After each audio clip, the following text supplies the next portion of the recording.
Welcome to a very special episode of Rite Good, the podcast that helps you write good. I'm Raquel S. Benedict, the most dangerous woman in speculative fiction. We finally reached our 100 subscriber goal on Patreon, and so, as promised, we are finally going to talk about Marian Engel's award-winning Canadian novel, Bear. Joining me today is the Ursane Podside Pete. Roar. Thank you for coming on the show. Oh, absolutely my pleasure. I mean, I would have never read this book if I hadn't had a reason to. So thank you very much for creating that reason. Now, the reason we chose this book is because it became kind of an internet meme, I think, on Tumblr. Someone posted a cover, and it's this very 70s kind of Harlequin romance, kind of pulpy cover of an illustration with a woman in the embrace of a topless woman in the embrace of a bear. And it's called Bear. And someone read the back of it, and it's like, wait, because by the cover, it looks like a romance novel between a woman and a bear. So you read the back of it, and you go, wait, that's you're thinking it's a metaphor, right? Like this covers like a metaphor, right? No, it is not. It is. I'm sure the book it's symbolic, but within the text, her relationship with the bear is very physical. It's very real. She fucks the bear. She Yeah. has sex with a bear. We really could end the episode there. I mean, that's the biggest Yeah. bomb. Yeah. But this novel won the Governor General's Literary Award, which is one of Canada's most prestigious literary prizes. So that, of course, made me incredibly curious, because if this was just like some kind of, Kindle porn about a woman fucking a bear, like that, there's so much of that. There's so much Kindle porn about getting fucked by werewolves, getting fucked by dolphins, whatever. It's a market. But it is a market, but this won an award, so it's not just like fetish porn. This has some serious literary chops, apparently. And Marian Engel was a serious, well-respected novelist. This is her fifth novel. She was the chair of the Writers' Union of Canada. She was a big fucking deal. I will say that I walked into this book expecting and wanting to hate it. And it is extremely well written. I can't contradict that. It's one of the better books I've written in terms of structure, of description, of pace. Like, she does a really good job with what she decided to do. Yeah, That she's sounded snarky. she's a terrific writer. And like, I had no expectations. I kind of thought it was going to be a little bit wacky almost. I was almost expecting some Chuck Tingle-esque kind of thing. But then when Yeah. I'm reading the first page, and I'm just going to read the opening paragraph.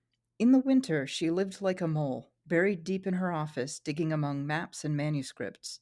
She lived close to her work and shopped on the way between her apartment and the institute, scurrying hastily through the tube of winter from refuge to refuge, wasting no time.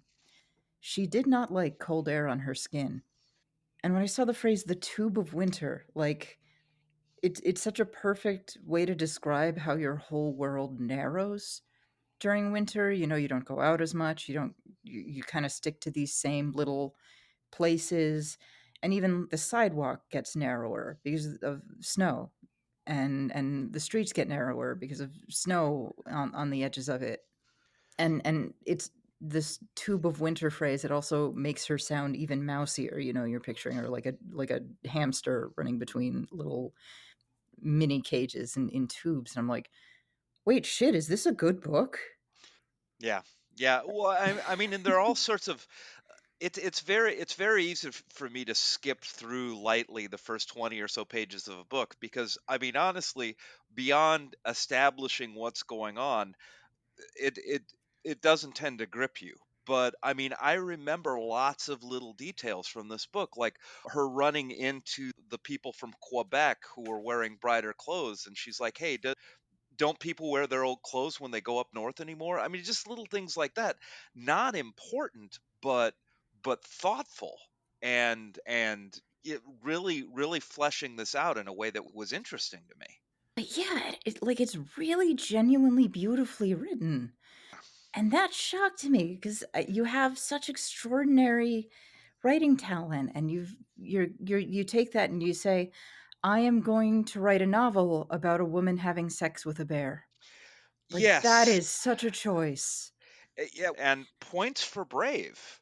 I don't care how established she was as a writer. Like this couldn't have been one. Like she didn't go to her agent and say, "Hey, I would like to create the great Canadian bear sex novel," and have him go, "Hey, absolutely." I Mhm. mean, this took a lot of determination and a lot of want to do it. Yeah, this was not a woman following trends, going, "You know, what's hot right now? Bear sex. Bear fucking, that's hot right now. That I'm And gonna write one of those, getting hopping on the bear fucking bandwagon. That's what I'm doing." Nope, she set out to do this. This was her decision, and what an extraordinary decision that was. So, unsurprisingly, this novel was controversial when it came out. Don't think I need to explain why, but it was also wildly popular when it came out. It made a massive sensation. It was a big seller. I mean, because everyone's going to talk about that. Like, if this well established, really prestigious literary writer today put out a book, some kind of equivalent book, you better fucking believe everybody's going to start talking about it. If, like, Jonathan Franzen put out a book about having sex with llamas or something, we'd be like, "What? Did you hear Jonathan Franzen's writing about fucking a llama? He just wrote an entire book about some guy fucking a llama. yeah, We gotta Colson we gotta Whitehead's read that parent shit, dude. sex. Let's do it. We gotta read this shit." What? Yeah, and I mean, it almost. I'm gonna show my cards a little bit here. It the most frustrating thing for me about this book is that it was good, because I do have there are some things that I strongly don't like about it. I think crossing of taboos is important, but I think bestiality is a good one. I do think while this woman was not abusive to this bear was horrifically abused in its life. The idea that it was chained up for most of its life, I mean, I had a little trouble getting past that to the next page when I figured that out. Yeah. Yeah. Well, I feel like let's table that till a little bit later because Of course, of there course. will be a section on bare consent discourse. We will have a discussion on bare consent discourse. We kind of have to. It's pretty important. But let's get into that a little bit later. A little bit more background about this book. It is inspired by a First Nations legend, the Bear Princess, and it is sprinkled with bits of bear folklore throughout the novel. I could not find the text of the Bear Princess legend, unfortunately. I didn't look very hard, I confess. I did not try that hard.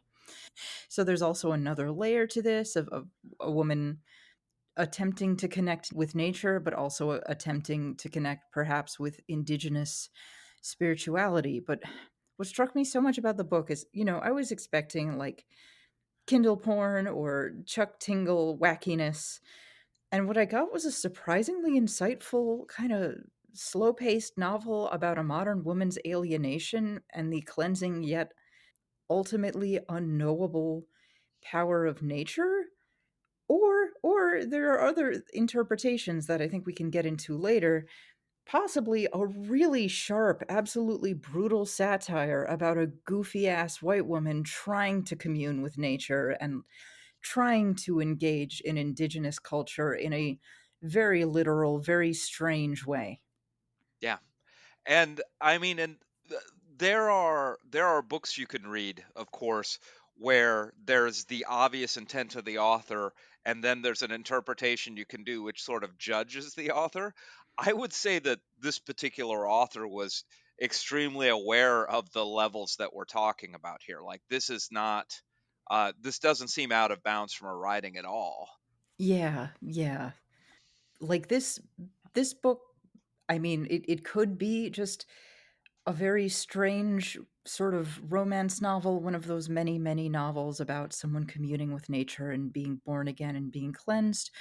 Or it could be a really sharp satire of that kind of novel and absolutely mocking the idea of how can you, as this modern apartment dwelling settler, think that you're gonna fucking connect with nature. Like, come on. Yeah. Yeah, like this, and what, like, her purification ritual was a rebuke.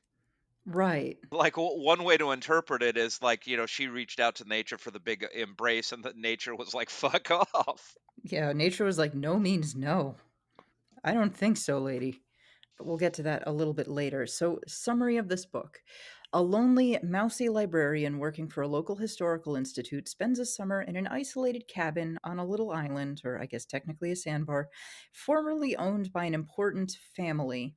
And she's there to do research, catalog the library, see if the site can be declared some sort of historical site, and maybe the cabin can be used as a meeting place for the institute or something.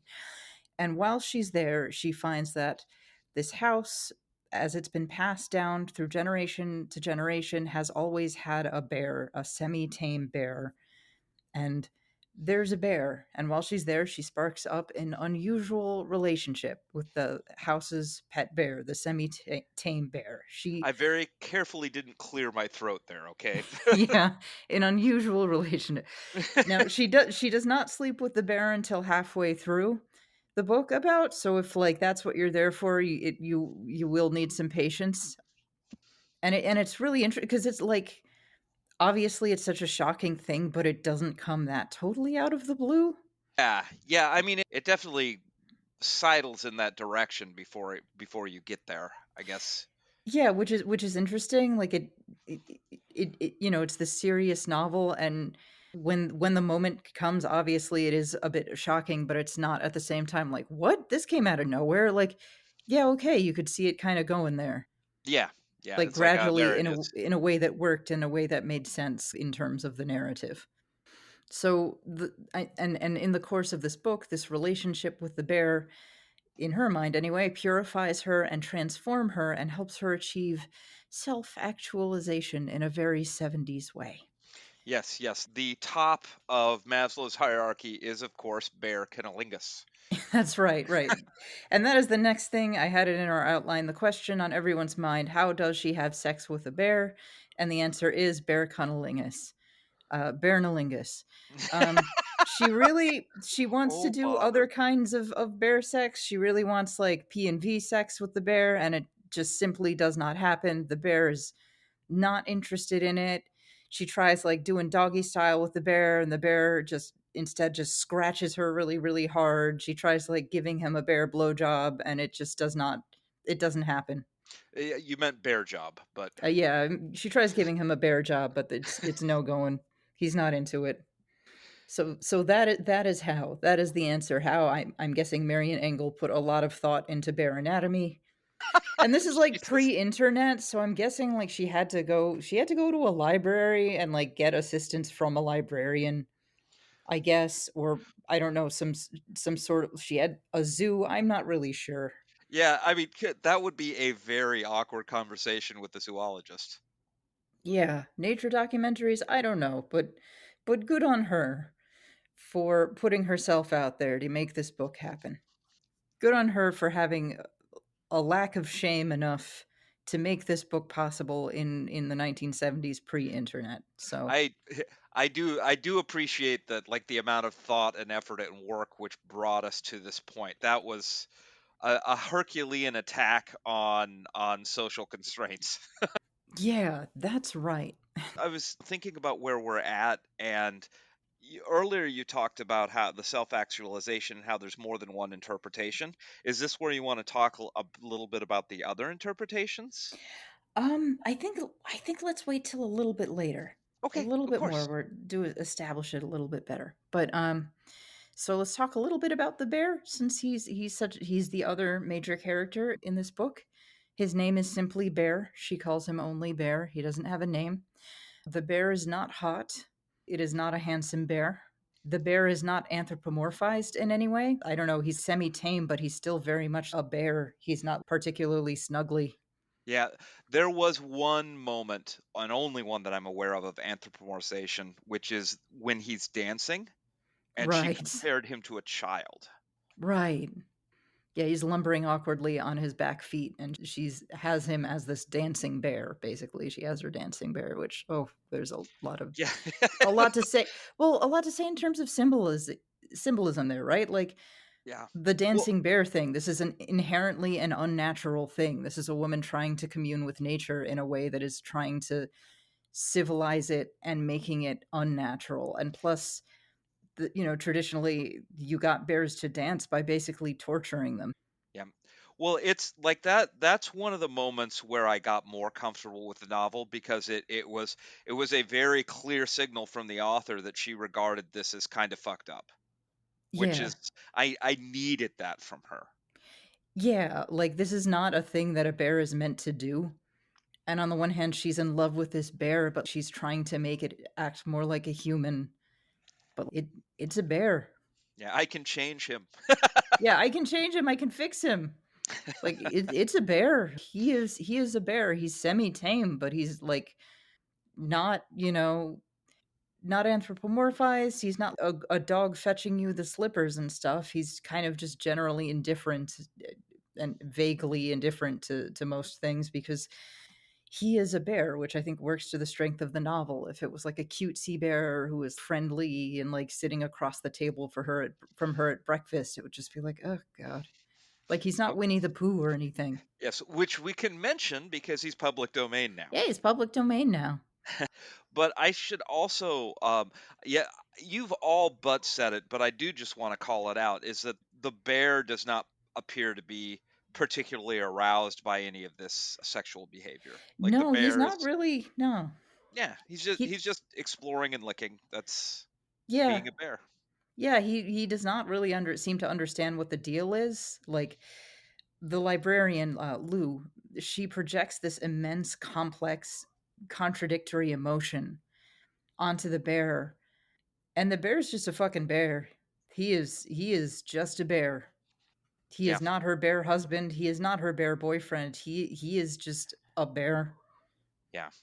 Well, and it doesn't play much into the book, but he's a bear with very limited life experiences. Grew up around humans, spent most of the time in the backyard.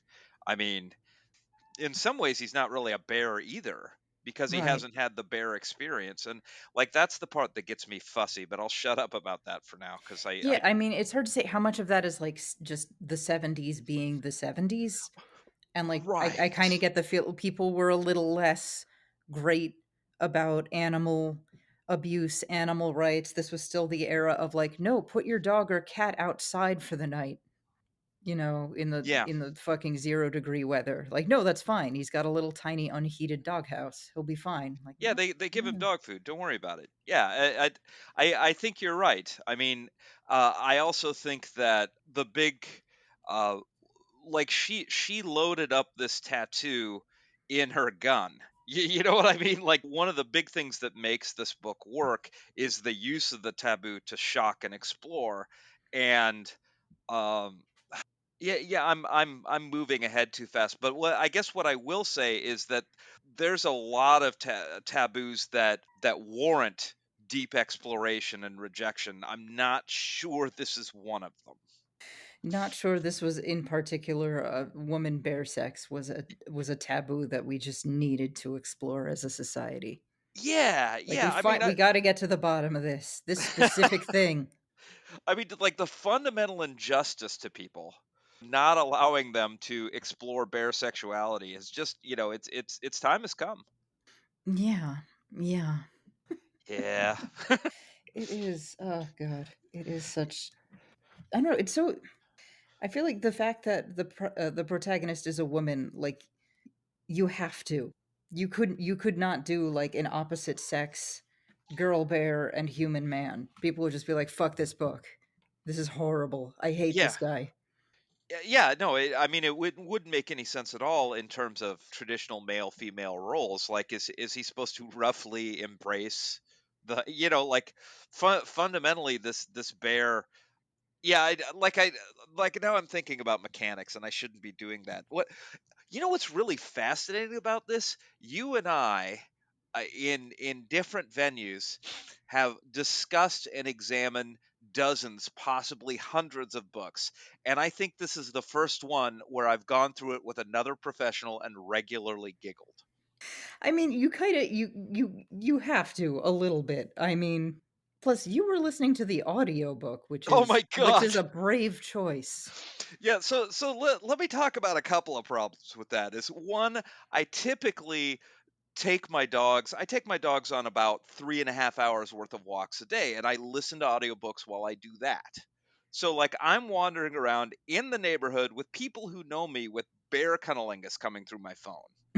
And the other thing I want to mention is that one of my dogs, Chewy, the big one, we nickname him Bear.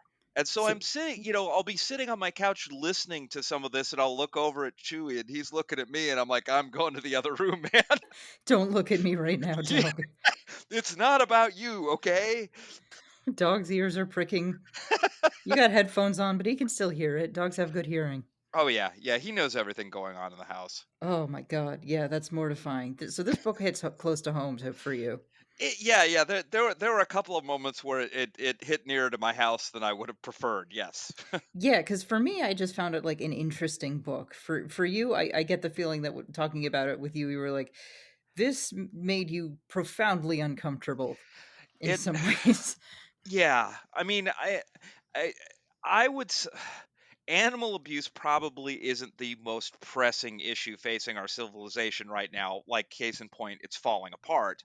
But it really does bother me, and even the appearance of aminal abuse gets me a little touchy. And so, like, it that was a lens I had to keep consciously putting down so I could keep going through this. Right, right. Yeah, because for me, it was just purely an abstraction. Yeah, yeah. Like Well, I mean, I don't think Marian Engel condones the things that are happening in this book. I think it's an intellectual and an artistic exercise, like someone like a Renaissance artist painting a picture of Zeus disguised as a swan raping a human woman, you know? yeah, yeah, and I think it is important to concede here that the events in this book did not happen, right? I Right. mean, it's one thing for me to be worked up and bothered about some of the things that happened here, but it's just a description of those things, and like that's an emotional reaction. That's your gorge rising. If you're trying to understand a book, you got to move past it. So I have tried. I don't think I'm 100% there, but like certainly far enough that I can say that this is well written, for example. Yeah, I think I think I'm coming to it differently too, just because like how many novels have I read where the central relationship is between a man and a woman and it is problematic by present day standards? Okay. Yes. Where like, oh, he's in love with his 13-year-old cousin. Okay, we're supposed to root for this. I guess this will happen now. All right, that's fine. Like you kind of get used to it after a while, so I'm just like, yeah, okay, a lady's gonna have sex with a bear. All right. Yeah. Well, and I mean, at that point, we have to talk about the elephant that is always in the room, which is uh, in this culture, different genders are going to be affected by certain things in different ways, and or at Right. least that's common. And this book is very much about a woman trying to connect to something in the modern era. Wow, there's a Freudian slip. And I mean, honestly, I feel like you get a head start on that. I don't know how to put it better. I mean, the portrayal of the protagonist's alienation and how she's in her 20s, but she's realizing that her life has not been what it is meant to be. She's living like a mouse, but she's not really meant to be a mouse, and she's becoming aware of the fact that like, oh fuck, this dreariness, this is what my life actually is. Oh shit. I found that extremely compelling, and before she gets to the cabin, very relatable in some ways. Yeah, yeah. And I mean, I would say like I looked at that and said, "Yeah, wow, that sounds terrible." And um I think it resonated with you better is a good way of saying it. Right, like, it definitely did resonate with me, this portrayal of a modern woman's loneliness and dissatisfaction with, modern society, with modern sexuality, with modern work and everything. Yeah. I did find that extremely, extremely compelling, and I was really surprised to find that the first half of this book is devoted to that. Yeah. Yeah, and really I'd say the last most of the last 10% too. Yeah, yeah. Yeah. It's and like I was talking to my mother about this book earlier, which was very brave. I'm proud of myself. My god. But one of the things she said about this was, "Well, if that's what it's about, why did she pick the bear?" Hmm. And I mean, on one level, it's like, well, she picked it because she's an author and she made stylistic choices, and I'm not an author, so I should shut my pie hole. But I think exploring why sort of, I mean, it makes some sense here. Like, she could have done a rich novel about women's alienation without bringing bear cunnilingus into it. So, what does the bear Right. cunnilingus add? Right, right. I mean, part of it was just there were so many 70s novels about breaking taboos and breaking sexual taboos and sexual exploration, so I think it does fit into that milieu a lot, and also a lot of 70s novels about women finding themselves, and 70s novels about communing with nature and finding yourself in indigenous spirituality. And maybe that was I mean, depending on your reading, maybe this is Engel's way of really standing out and throwing something extra spicy into the mix. But like a bear, I mean, part of the reason she chose a bear was because of its many associations in folklore. Well, and I mean, it wouldn't it's work a as much powerful with a force. wolf, I think. Like a Yeah, wolf or has a just, squirrel. yeah, a squirrel or an elk or something. Like they just have extremely different connotations and different ideas. And plus, because a bear is like a hunter animal, it's this dangerous thing. It wouldn't be the same if she had sex with a white-tailed deer Yeah, or a moose or something. I'm desperately trying not to visualize. The cover, Moose Oh, by God. Marian Engel. And it still has that same 70s, like dramatic romance hand painted cover. Oh, her arms are back splayed around the antlers. The one of the one of the mysteries of the novel isn't important from the novel's point of view, but it was tremendously important to me, which is, the First Nations woman who looks after the bear, who's like 100 years old. Right. At when she is talking to Lou in here, she's I mean, it it felt like a guy at the bar going wink wink nudge nudge. She's like, it's a good bear. It's a real good bear. Yeah, like I keep wondering because she really wants that bear back at the end of it. Like, is she also fucking the bear? Yes, I mean, Like, is I she? really I it felt like it. And Like, is this and her bear husband? Because the bear knows what to do. Like, yeah, yeah. he figures it out real quick. I'm gonna say he figures it out better than most human males do. Way better. I would like to say I appreciate very much you saying this rather than, "Oh my God, Pete, what are you talking about? I didn't see that at all," which would have been an incredible own at this Oh, point in the absolutely, because podcast. she's really anxious to get that bear back at the Oh end. yeah, yeah, and it's like the emphasis on the bear being good just it felt a little out of place or something. Yeah, yeah, like they're looking for a throuple or something, or they have like the bear, like Lou and the bear are gonna sit down and play Settlers of Catan or something before they Oh get yeah, going. or it's like the First Nations woman and wanders over. It's like, yeah, me and my bear were watching you from across the room. We dig your vibe. Yeah, yeah, yeah. And she like visits the bear too once during the summer and is hanging out with the bear and is like giving her tips on how to get the bear to like her. Like, make sure you take a dump next to the bear in the morning to gain his respect. Like, you Yeah, didn't need to do that. If they had just had sort of a distant relationship where, Lou just fed him every day, that would have been perfectly fine. yeah, yeah. I mean, well, I mean, you would have ended up with something a little more like Walden, but Yeah. Yeah, I am so glad you brought that up because that was my question too. yeah, it just it landed wrong, or possibly right. I don't know. Uh, so, um, what what's another? How do you find a segue after that? I don't even know. I think yeah, it just feels like a wall.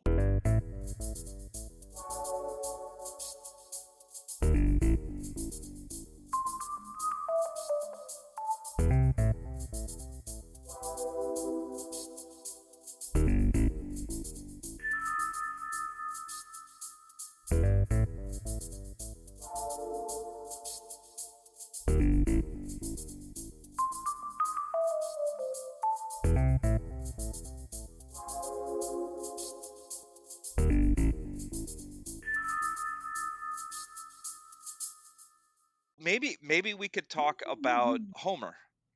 Yeah, yeah, a little bit. Homer is this outdoorsy campground maintainer, shop owner guy that Lou briefly hooks up with in the novel because it's a 70s novel, so you got to sleep with somebody married. You got it. So an affair must be had.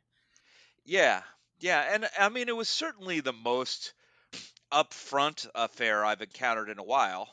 I mean, it's like, hey, I'm sleeping around with my wife, and she probably knows it. And the thing that bothers me is that I'm away from the house, not that I'm here with you. I brought you some rum. Let's go. That Yeah, was the pretty vibe. much. Yeah, You're a girl in your 20s all isolated and I'm a dude, so hey, here we I go. am interested, of course. Yeah. I would say that what keeps him from just being a cad to me was he was extremely upfront. Yeah. Yeah, and I mean I did like that. I felt that was pretty unusual for a 70s novel. I think if he was written by a guy, it might have been oh god, we go back to this novel being written by a guy is almost Oh as bad god. as Lou Oh being a no. guy. Yeah. Yeah, it would be a fucking disaster. This Ugh. book had to be written by a woman. Just yep. Yeah. Yeah, Homer, and I mean he is very like of his time. So yeah, he does pinch her ass at some point, but again, 1970s. Plus, he's a bit older than her, so he was born in the generation when that is normal. And his thinking is, look, a woman invited me to her isolated cabin. I'm gonna shoot my shot, man. Yeah, yeah. What do you think's gonna happen? Yeah, which I know is like highly problematic by present day standards, but again, 1970s, there it is. Yeah. Also, I do think it's the way she's managing his emotions too, like when she's trying to let him down gently and trying to figure out the right thing to say to him that doesn't make him angry. And it just does strike, she's a woman dealing with a man who wants something very physical and almost feral, and he's bigger than her, and she's trying to navigate this in a way of like avoiding angering the beast. And it does almost feel a little bit parallel in a way to like her relationship with the bear, and Thank that you it's for like this saying bigger that. hairier thing that you need to learn how to deal with because it can fuck you up real bad. It's well, it's probably not interesting, but it's interesting to me. Like I I sort of flagged that section in those discussions in my head as there being something more there, but I didn't make the connection that now that you've said it feels obvious to me. Like she was very concerned about consequences, and she was being exactly as delicate with him as she was with Bear. Yeah, pretty much. Ugh. So you can almost see it in a way, it's like, well, if that's the normal way that I have to deal with men, like, is it that different? Yeah, well, which answers one of the questions I had is what kind of a lunatic would get that close to a 600-pound murder machine? And I mean, the answer is she regularly gets close to 200-pound murder machines. It's just a Yeah, pretty question of much. scale. Right. And at least that one is tamed and has a chain on it. So, Yeah, so obeys fuck it. Why commands. not? Yeah, I mean, because bears are a very masculine animal. They're like they can stand on their hind legs, they're hairy, they're big. We know what the word bear is slang for in the gay community, so Oh, we haven't mentioned it. We probably should. To the people listening to this, don't try this at home. yeah. Bears are not safe. Yeah, the Rite Good podcast officially does not endorse bestiality or particularly human bear sex. Do not do this. Do not attempt this. If you do attempt this, don't blame it on us. We told you not to do it. We warned you. Don't fuck a bear. Don't fuck literally a bear. Yes, yeah, Don't exactly. fuck the slang word for hairy gay man. That's okay. That's Yeah, cool. yeah, You but can do but that. like That's cool. actual Earthside claws like daggers, it's not worth your time. Yeah, the kind that steals picnic baskets. Don't do that. The kind that swipes its paw into beehives to get honey. Don't. Just don't. Yeah, Not even yeah, once. hangs out with Piglet and Eeyore. Bad Yeah. idea. Yeah, leave him alone. Yeah. Yeah, so she does have her obligatory affair with Homer, but it's not that exciting to her. Yeah, Just, yeah, okay, it just happens and there it goes. It doesn't change her, it doesn't thrill her the way that the bear does. yeah, it has the sort of the same level of emotional involvement as her trying to garden. Yeah. Yeah, just basically, well, now I guess it's time to sleep with Homer now. Yeah, Maybe that's why the bear too, just because it's so different from compulsory heterosexuality. Like you're gonna sleep with a man because you're supposed to do that. There it is. And the attitude there's a bit where she talks about what frustrated her about men is that they assume that women don't have eroticism and that it's just this sense of okay, well, it's time to do this, and it's like it's it's never compulsory to have sex with a bear. yeah, There's zero obligation. There's never a sense that you owe the bear this. So for her, it's this amazing taboo and this thing that breaking the taboo is the excitement because it's not something that anybody expects her to do and it's not something that she is obligated to do or anything that someone that her role in society is supposed to be. and there's sort of an inversion here in that the bear is completely uninterested in sex. Yeah. And that's I mean in some ways it sort of is a power reversal for her Oh in yeah, that. yeah, Yeah, absolutely. I mean in that light I can see the appeal. Like she frequently harks back to other relationships that she's had, and they all sound dreadful and transactional.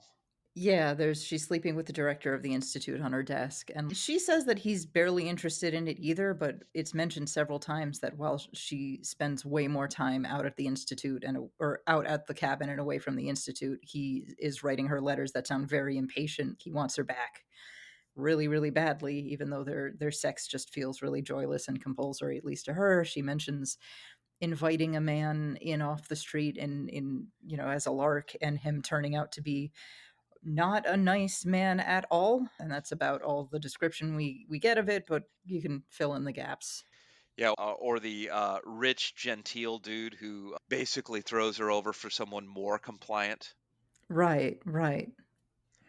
All of her previous relationships are really unsatisfying, where she feels like she's being used or taken advantage of or objectified in some way. So in some way, so here she's turning it around and having sex with something that literally is subhuman. Yeah. It is a beast. It is not a person. But of course, she projects all of these humanistic ideas onto the bear. Like, there's this passage. Hold on, let me find it.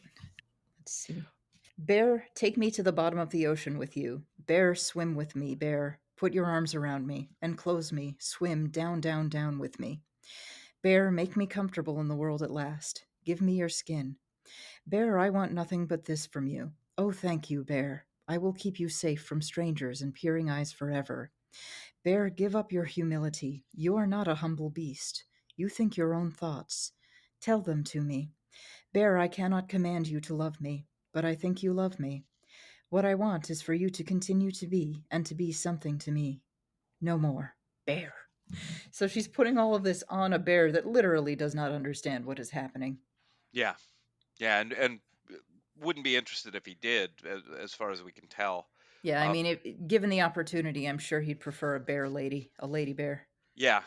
I one thing I've neglected to mention that I just want to slip in here really quickly is when you're listening to the audiobook of this, it's definitely recorded by Canadians there. So Nice. yes, yes. So it's like as I approached the bear, you know, Yes. it works. Oh god, I'm so happy. That's perfect. Yeah, yeah. Oh god. So are we at bear consent? Yeah, let's have bare consent discourse. Let's do Okay. it. Well, I there's a level at which I'm not sure that a bear can consent to a relationship to a human because it doesn't have I mean it doesn't understand all the wants and needs and expectations and all of that. So it fundamentally feels like this animal can't consent to what's going on. But I think there's a good counter argument which is that when she starts doing things that he doesn't want, he kicks her ass. Oh yeah, he beats the shit out of her. Yeah.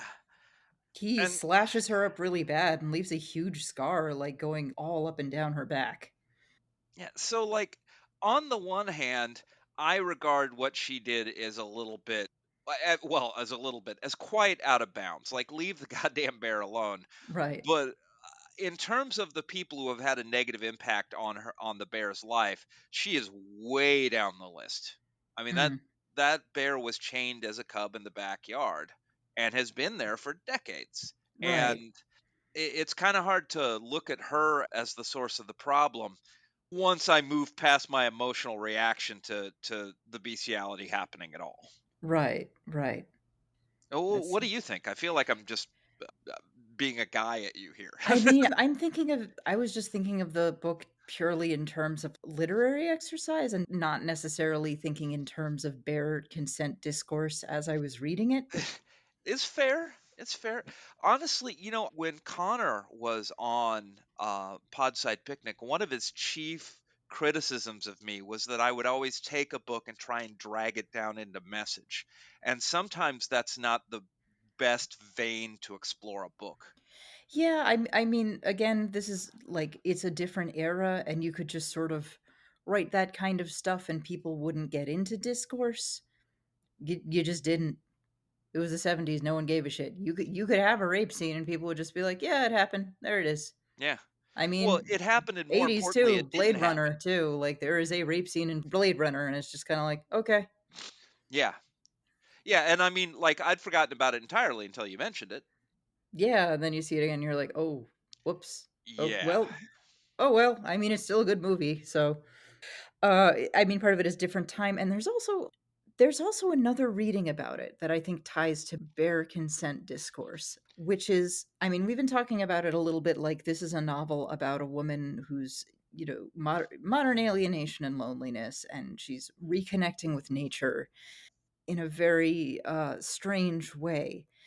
So the book could work on that level, but I do think there's a reading of it really strongly suggested by the text, but not overtly, and that speaks to the strength of Marian Engel's writing, that it is a novel satirizing the idea of a modern city dwelling white Canadian woman trying to return to nature, trying to connect with nature, trying to connect with indigenous spirituality. Because I mean, at this time, and still, of course, like how many clueless white people in office jobs try to go to weekend retreats in the forest and do a sweat lodge and bang a drum and do this really fake, crappy, watered down version of indigenous spirituality and on an overpriced weekend retreat to like try to self-actualize and blah blah blah.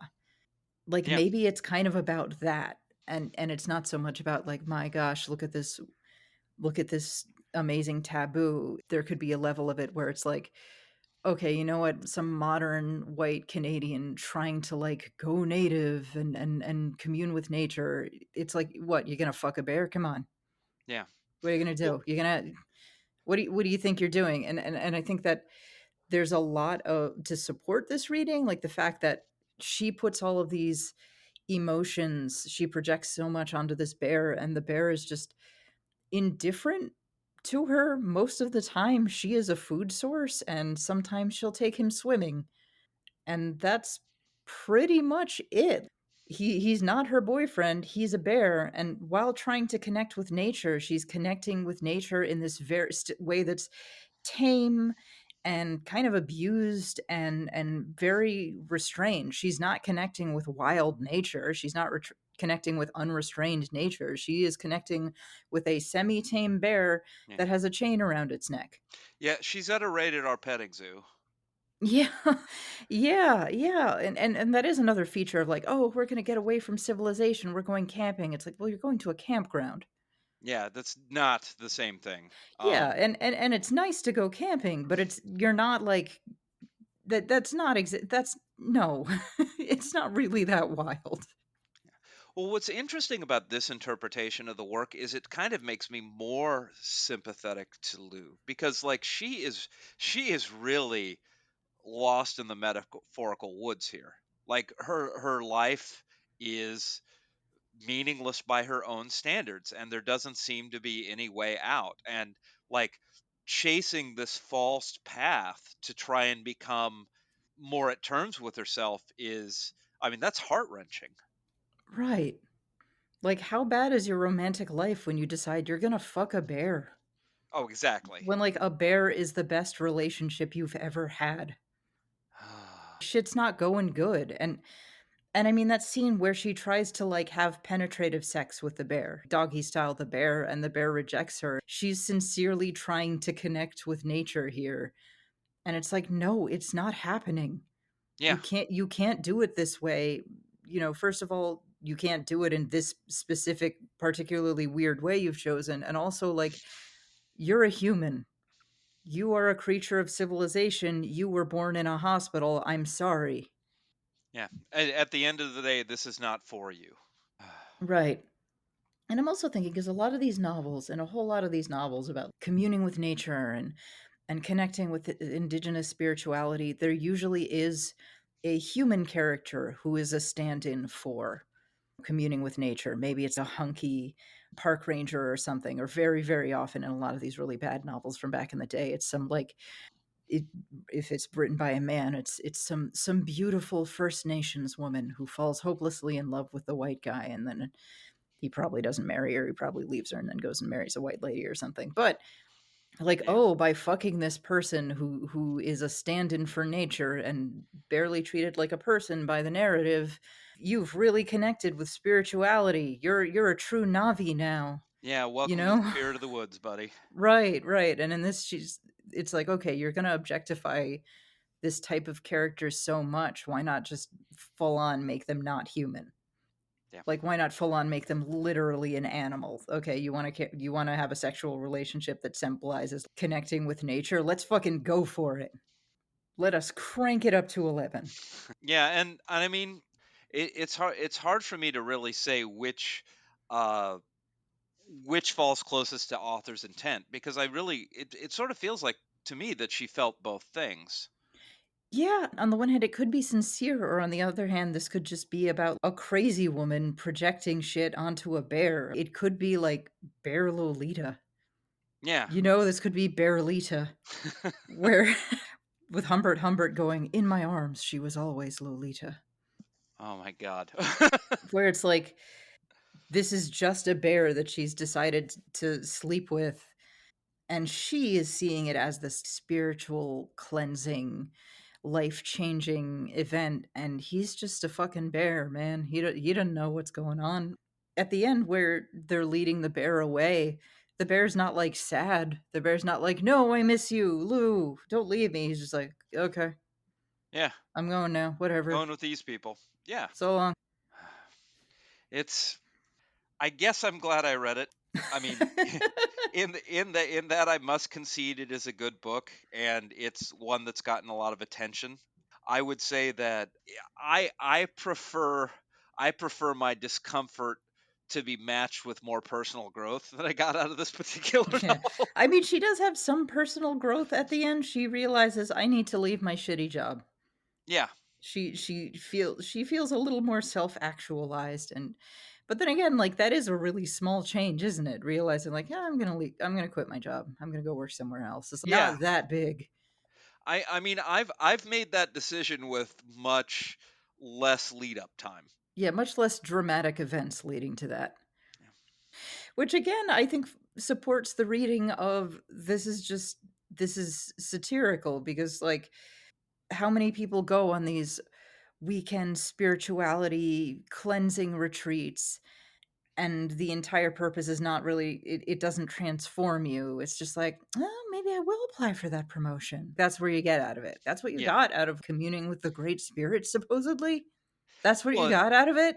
and that's what they want. Yeah, and that's all she really wanted was like, I guess I'll get a better job. Yeah. Okay.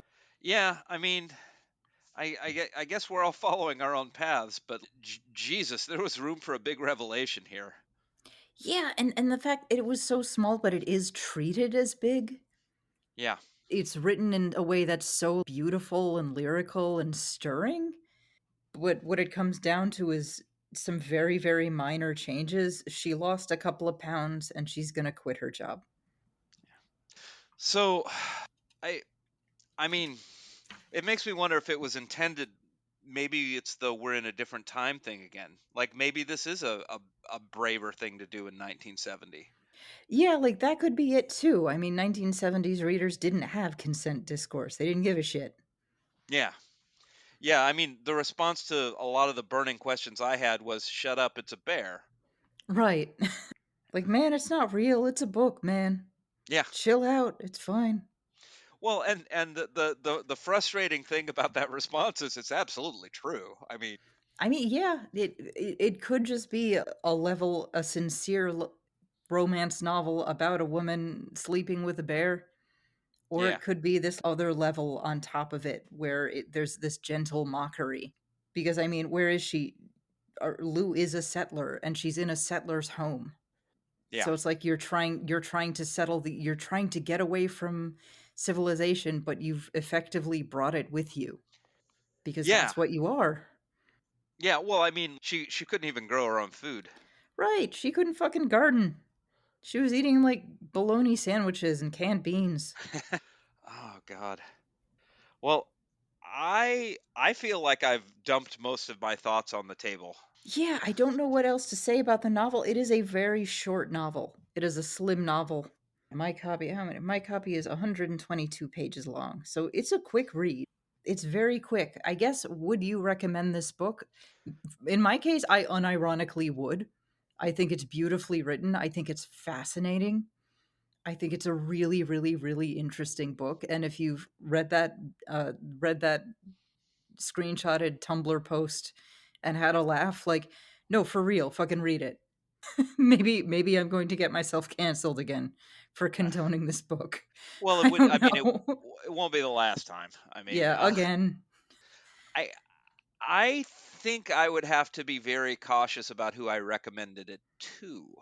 Like I think um this is not going to be high on my everybody should read list. Yeah. But I mean, I could see there's a friend of mine, Jackie Jones, who runs a oh, this is going to sound wrong, but but she runs Sugar in Baltimore, the sex shop. Oh, And nice. she's I mean she her women's studies background, very interested in the issues, very interested in the history of this sort of writing. I definitely recommend it to her because Mm. like she it's a deeper well for her than it would be for like I don't know that I'd tell Carlo to read this. You know, I think he'd be like, why did you do this to me, you know, and I'd be like, well, I thought it was funny, you know.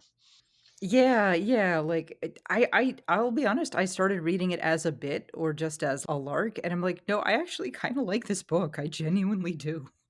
Yeah, when I was about halfway through of it, I started, you know, texting you real concerns.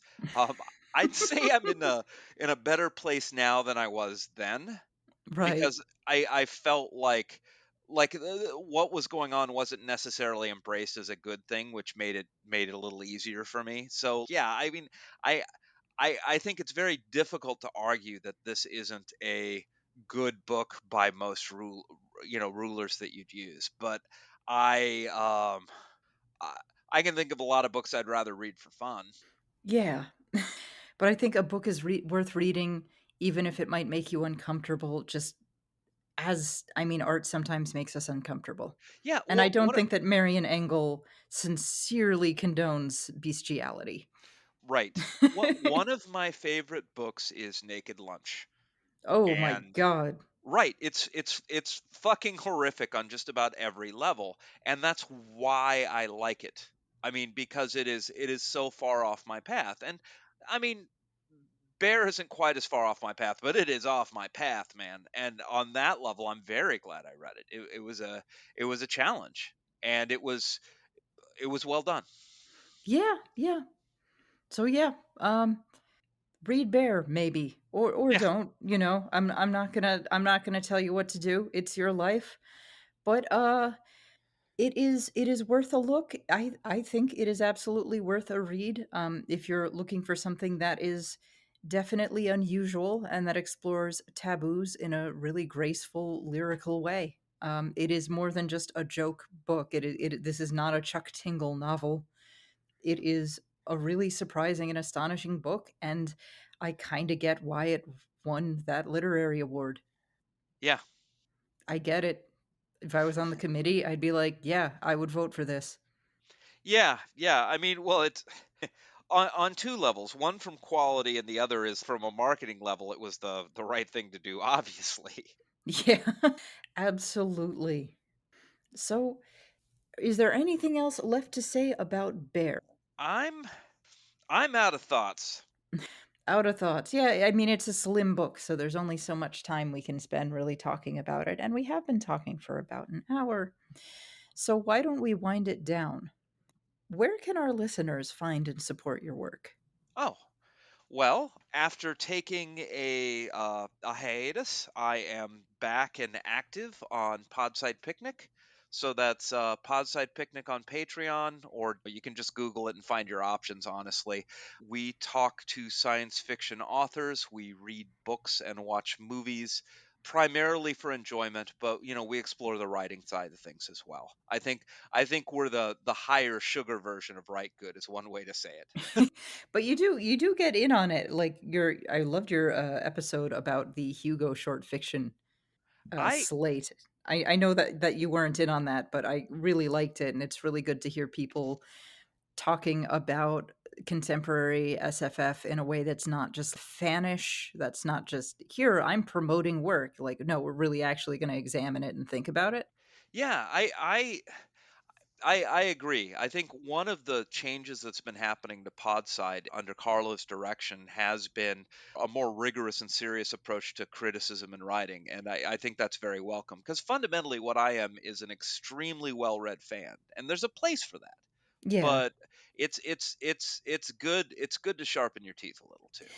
yeah, it is, and I think it because so many sites, so many publications have just become basically a PR wing for some kind of media company. I think there's a really strong need to have this kind of more rigorous criticism and examination of writing in a way that's not just I'm going to help sell this book, or oh boy, oh boy, oh boy, I'm so excited, consume products, don't think, get excited, consume more products. Sure, And it's really really good to see that, because I think, as unpleasant as it might be to have those, for, well, not to be, but for writers who are not very good at writing, ooh, this, I think it overall makes the writing scene better, because if you're having these conversations, if you're having critical conversations, then maybe it forces you to write a little better. no, I think that's absolutely legit. Yeah. So anyway, that is all for this very unusual episode. Thanks to all of you who made this possible. It is your fault, not mine. Well, it's all our fault. But thank you for being complicit. Until next time, keep reading and keep writing good. This has been Rite Good with Raquel S. Benedict. Hosted by Raquel S. Benedict and produced by Matt Keeley for KS Media LLC. Theme song by Surgeryhead.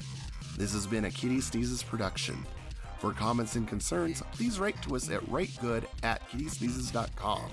That is RITEGUD @kittysneezes.com. If you'd like to support us, please visit our Patreon at patreon.com/writegood. KittySneezes.com in color.